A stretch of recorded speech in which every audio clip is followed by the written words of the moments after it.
After all the early offseason talk, we finally got to hear from the coach. DeMeco Ryans speaks, and he might have said more than he planned on saying. Let's go inside the locker room and react to what the head coach of the Texans had to say. Yeah. Yeah. It's the locker room on YouTube. You know what it is. Let's get it. Hey. Locker room, yeah, we in the locker room. Texas talk, yeah, you know what we about to do. Localize every angle's what we really do.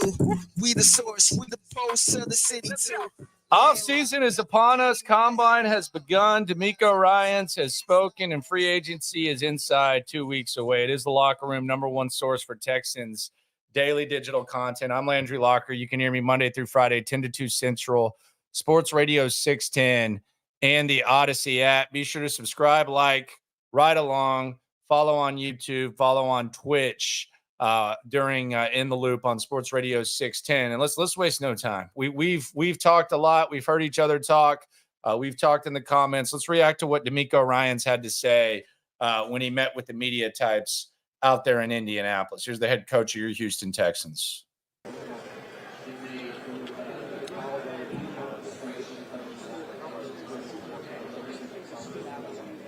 Give me DeMeco on last year. This is the basic. Yeah, with CJ, the things that stood out from the skill standpoint is, as we all saw him, right, he can put the ball anywhere he needs to in a very accurate manner. He did a very good job of just his demeanor. I think at that quarterback position, when you have a very calm demeanor and your teammates see that, right, it's a confidence, right? It's a calm confidence that kind of exudes throughout the entire locker room, and that's what CJ has, and I think those are the skills that allowed him to be very successful as a rookie and have one of the best rookie seasons for a quarterback in our league's history. So very excited about what CJ did this year, but I'm also even more excited about the things that he can improve on and where he can get better, continuing to lead our team this next year. Definitely looking for a huge jump in his growth from year one to year two.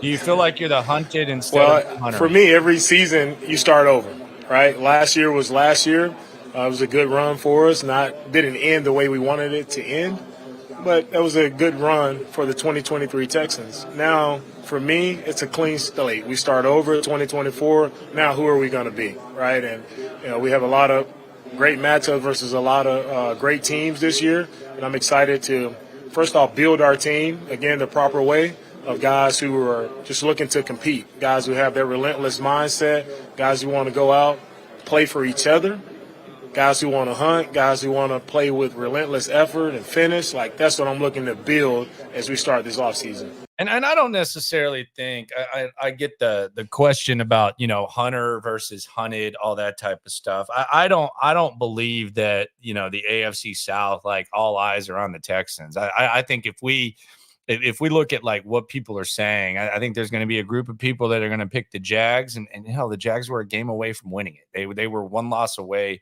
from winning it. And there could be some people that even pick the Colts. I don't think the Colts got enough love for what they were able to do last year, and we'll see what happens with Anthony Richardson. But I don't necessarily think that this is like a hunted. I think it's a division with three teams that probably have fan bases that have expectations to be able to win the division. So I don't necessarily think they have like a bullseye on their chest. Also, don't think the back end of the season the Texans really caught anyone sleeping. I think they were getting full efforts. I don't know that they're early on, perhaps, but I don't know that that's the case now. Here is DeMeco on that division, the AFC South, which we just mentioned. Yeah, our division is definitely really good. You think about the young quarterbacks in our division. With the Colts, the Jags, right, the Titans, and us, we all have really young quarterbacks who all have bright futures. And so really, 4 really good teams in our division. It's going to be a battle each and every week that we play each other. But I'm excited about it, right? You want to play against really the top competition to see where you stack up, right? And I'm excited to see our team, right, develop and grow throughout the year and see where we end up.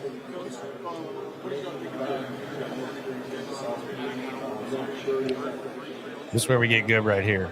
Yeah, very pleased with Devin. I remember sitting running in back a free. thing. This is one of the money quotes asking about the state of the running back position. I do think there's something to this, but pay attention to this. This is DeMeco talking about the running back position. Agent visit with Devin, and just, man, his personality, his demeanor.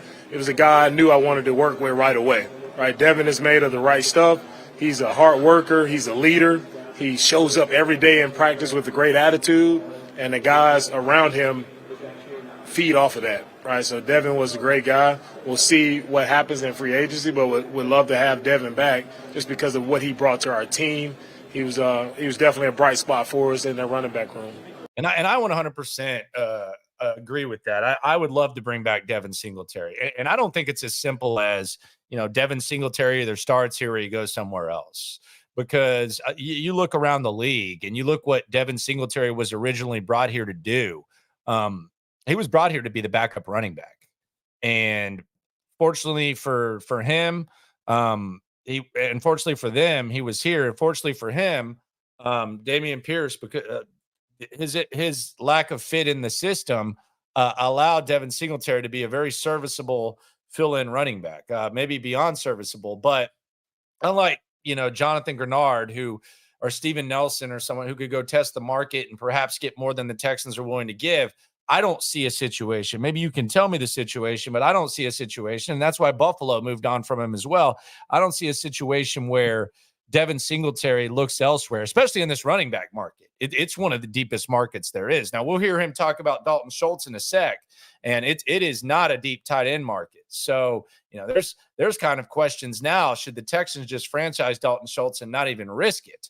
Or do they like someone else? But I think Devin Singletary, even if you sign one of these top running backs that we're talking about, I think it makes sense for Devin Singletary to come back to this culture, which he was a big part of building, and be one of those guys that can spell the other back, whether it's 10, 12, 15 touches a game. If a guy misses a game, he fills in, he knows what he's doing. I don't know that he's going to get a better opportunity for than that. And I think that's why DeMeco Ryans is saying, you know, no matter what happens in free agency, we'd like to have him back, because I don't think there's going to be people dying to bring in Devin Singletary.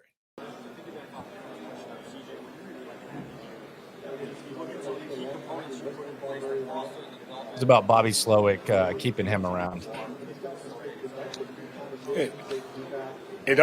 When we talk about his growth, I think it starts with the coaches that you surround him with. So we surrounded him with some young coaches, young talented coaches, and Bobby Slowick, Gerard Johnson, also veteran coaches, and Bill Lazor and Shane Day, who's no longer with us. But we just surrounded him with the right guys in the coaching position, but also in his room, right? Having Case Keenum there, a veteran quarterback who's done it at a high level for a long time. So making sure that we have that balance around CJ. So if there's any questions, any things that he may ask, or things that he can lean on guys who've been there, done that, have seen that before, right? There was not a guy around him that he couldn't ask, he couldn't rely on, who can give him the answers and can share with them their experiences of how they've seen other quarterbacks, right, succeed in this league.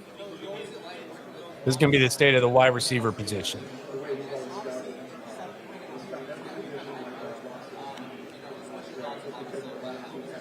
I thought Bobby did a really great job being a first-year coordinator. Everybody is kind of hesitant when you have a first-year coordinator, and nobody knows truly what to expect. But for me, knowing Bobby and knowing how detailed he is in his preparation, right, how prepared he is, how he gets his coaches prepared, the way he teaches, like it showed up on the film, and I'm happy for Bobby that he was able to garner the success that he truly deserves, right? And Bobby's success doesn't happen without the players. So I never lose sight of this game is about the players, and it will always be about the players. As coaches, we're just here to assist the players, right, and support them in any way we can. But Bobby doesn't have that success without getting the right players and the players performing at a high level. It's more CJ stuff. We'll get to the receivers in the sec. These are just generic CJ Stroud. Well, it started right here at the combine, right? When you were evaluating young players, you see CJ come into our room in the formal interviews and just see, you know, he had that calmness about him, right, in the room. And you can tell, for me, I can tell instantly, like, if a guy, you know, has what it takes. And I saw that in CJ when he first sat down and he began to speak to us about his background, right, and his college experience. And then you see, right, his teammates and how they spoke about CJ. I remember being here last year and every Ohio State teammate that sat in our room, they spoke highly of CJ and the type of leader he was and what he meant to them and the things that he did to those guys to help them. So it's you can't hide, right? Your true character always will show, and it showed that CJ was a really great guy, raised the right way, and he was the same guy throughout the entire year. He didn't change, right? And that's true testament to his upbringing, his family, his parents, and the way they raised him.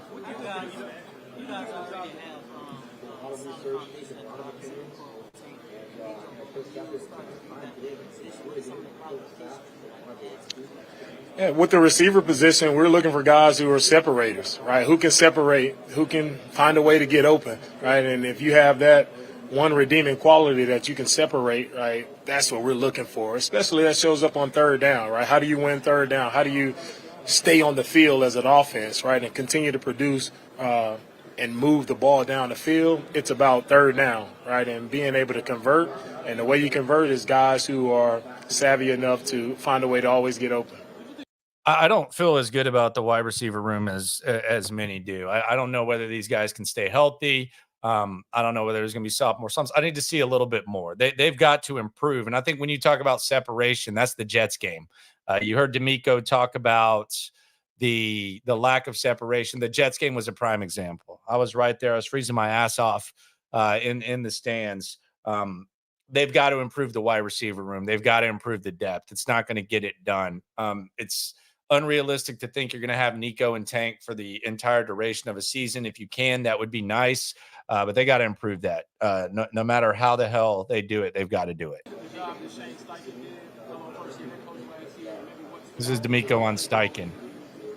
Yeah, Shane did a really nice job. I remember going against him our second game. He did a really nice job. Even you see a coach who's able to adapt, even though he lost his starting quarterback and Anthony Richardson, right? I mean, the backup comes in and Minshew does a really great job, and he was able to sustain that throughout the entire year. So I think that speaks highly to the coaching and the coaching staff and the guys you have around him. So, I mean, credit to Shane, did a really good job without having his starting quarterback, and we were able to, come here to Indy and have a matchup there to make the playoffs. So it's really credit to him. I always thought highly of Shane. He's back in Philly, right, going against him as a play caller. He's always done a really great job of keeping you off balance, right, and really attacking like what you give him. He tries to take advantage of what you give him and not always going for the big play, but he's very smart in how he approaches his game planning. Coach, you and Nick.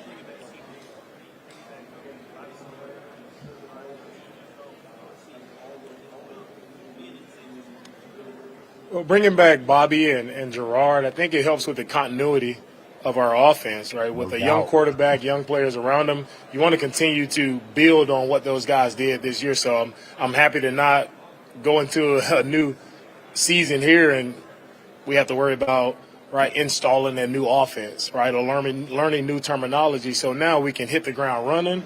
We can really build off of what we did, look at through our self-scout the things that we did well, things that CJ did well, and how can we continue to put him in those positions to succeed. Coach, on last year, you and Nick really, hit the lottery when it came to drafting CJ and. How do you follow up DeMeco and TJ? How do you guys follow that up? That was an exciting draft last year to be able to get, right, two of the top players in the draft class last year, to get CJ and Will and two anchors for our team, for our locker room. That was very important for us to get both guys.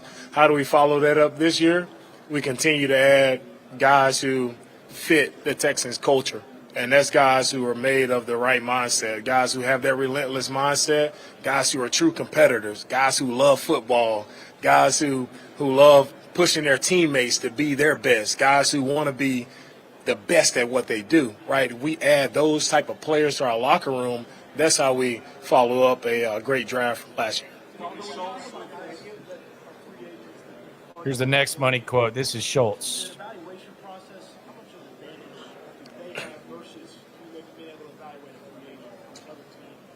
guys already been doing it? How do you kind of weigh that process of figuring out who to bring back, who to maybe pursue? Right. When you talk about free agents, when you have that firsthand look of the guys who you've spent day after day with, you know them. You know their strengths. You know their weaknesses. Right. You know everything about the player. You know how they are when things get hot and heavy. Like, how do they handle it? So I think there is an advantage to, man, I know exactly who this guy is. I know exactly how he will respond, as opposed to reaching for someone you may on another team that you may not have much info about.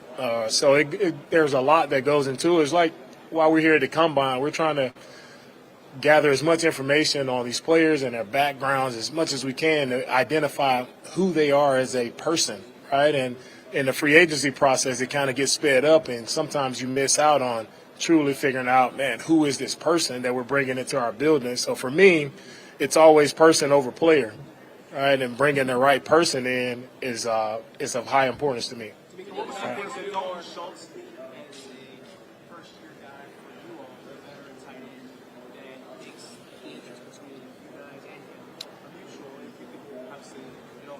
Right. Yeah, Dalton really did a really nice job for us in the passing game. When those 2-minute drives where we were able to win a few games, Dalton really showed up in a situational football third down. He showed up making big catches for us. So we'll see what happens with Dalton in free agency, but I'm very, very proud of what he did for us last year. See, there was some question. I saw Chancellor Johnson and DJ Bieniemy. Shout out to them talking about, the difference in the way in which he talked about Singletary versus Schultz. And with Schultz, it was, he did a good job. We'll see how free agency plays out. With Singletary, we'd love to have him back. I think there's going to be a market for Singletary. He's not going to get like a starting opportunity. So I don't think you necessarily have to say that. With Schultz, this is a very, very, very average tight end free agent grouping. I think Jonnu Smith just got released, and people are talking about he might be one of the top guys available. So the Dalton Schultz thing is interesting, and I think I don't read too much into the way in which he spoke about both of them. I just think it's two different situations.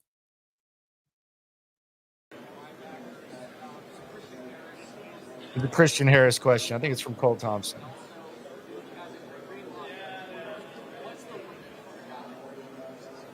No, sky's the limit for Christian. Christian is one of the fastest linebackers that I've had a chance to work with. Very explosive, instinctive player. So I'm excited. I see last year as Christian's rookie year. That was his first year, and I'm excited to see him build off of what he did last year.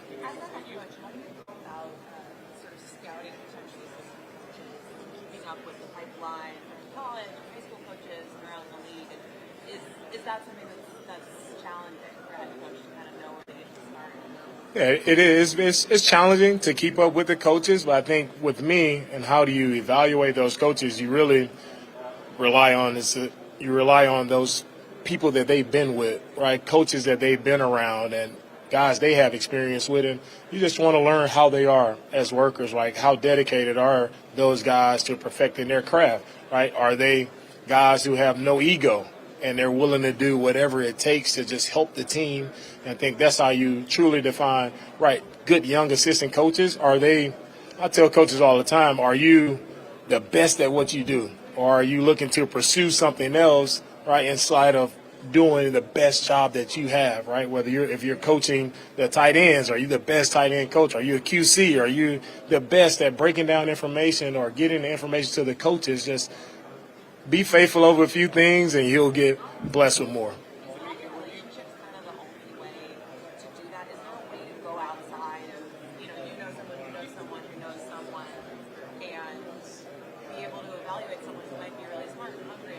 Talking about finding coaches in different ways. I think it comes a lot. Also with coaching, it comes to with our scouting department who's on the road. They go to colleges and they see coaches. They're at practices, so they see these coaches actually in action, working with the young players, and that's where I gain a lot of insight from our scouts, our college scouts who are on the road to see, man, how was this guy in his drills, right? And that speaks highly to me, and I gain a lot of information from our college scouts. All right. We're gonna do the last one for Gio. Hey, what's up, buddy? So I wanted to ask, obviously having such a successful season this year, do you think that more GMs around the league are going to add former players to their coaching Good question from the young man. For me, with the success we've had, I'm excited to see more former players step into coaching, right, and become head coaches because there are a lot of talented players, former players who've done it at a high level, guys who understand the game, guys who can connect and relate with players, and guys who can lead. So I would love to see even more former players step up and become head coaches, and I think you saw that in this hiring cycle with Antonio Pierce, with Jared Mayo, like. Most guys are getting those opportunities, right? And I'm excited to see those guys be successful as well. All right. Thank you, guys. All right. There you go. It's DeMeco Ryans, man. And that linebacker movement, former players, is interesting. Be sure to subscribe, like, right along. I'm not going to lie. It's nice to hear DeMeco's voice. It's going to be nice to hear Casario's voice tomorrow as well. So I'm looking forward to that. The money quotes, obviously Singletary wants to have him back. I think you can have him back even with the marquee running back. I'm seeing people say, well, if you sign a running back, you can't bring him in. What do you think this is? I mean, running backs aren't that expensive anymore. You got CJ on his rookie deal. You can invest a little bit at the running back position, and especially with how important it is. So even if the Saquon, I saw the projection, $11 million, you can bring back Singletary as well. You could probably afford to pay a little bit there. The Schultz thing's interesting. I think the franchise tag is around 11, 13, something like that for a tight end. There's a lot of people that are asking the question now with the increased cap, with the limited tight end market. Do you bring back Dalton Schultz? I wonder what they think of Dalton Schultz. I think they like him enough, but I wonder if, like, as they crunch the tape, do they feel like they could bring in one of these other guys that we're not talking about, whether it's a Fant, whether it's a Henry, whether it's a Jonnu Smith, whether they like someone in the draft, if they think it's like as important to bring in Dalton Schultz. That's going to be an interesting thing to see how they handle that, how they figure that out. That's going to be a very thin market, and you got to wonder what people are going to think about Dalton Schultz. Giants GM Joe Shane, he spoke today. He left the door open for bringing back Saquon Barkley. I'll believe that when I see it. I think that's kind of a negotiating tactic. Not quite sure that that's where they're looking to go. And of course, should the Texans franchise tag Schultz. My big take of the day. Let me know what you think about it. I'm not as giddy about the Texans wide receiving group as many people are. And it's not necessarily like a 1-year type of thing. I think they need more depth. I don't even think anyone, regardless of how you feel about Nico and Tank, would disagree with that. And I think they need to proactively be looking to add elite talent there in any way, shape, or form. Whether that means adding perhaps the next Nico or Tank Dell in the first round, I think they need to do that. We've seen one good year from Nico. We saw 11 games from Tank Dell. He missed 8. He left the first half of another. So I'm optimistic. I feel good about it, but I don't feel great about it. And I don't think it's just something that you completely ignore. Does that mean you sign Mike Evans? Not necessarily, but I'm not there yet. Maybe I'll get there. I'm not there where I feel like the Texans are just set at wide receiver for the next 5 years. What say you? Be sure to let me know what you think in the comments. Subscribe, like, right along. Nick Caserio live on the show tomorrow at noon. And we'll be on the YouTube and the Twitch. Appreciate you for coming through. Remember, when it comes to this Texan stuff, we're all in it together. We are inside 2 weeks of free agency. What a time to be alive. Great to hear DeMeco. Going to be great to hear Caserio. Manana. Let's get it. Hey. Texas talk, yeah, you know what we about to do. Localize every angle's what we really do. We the source, we the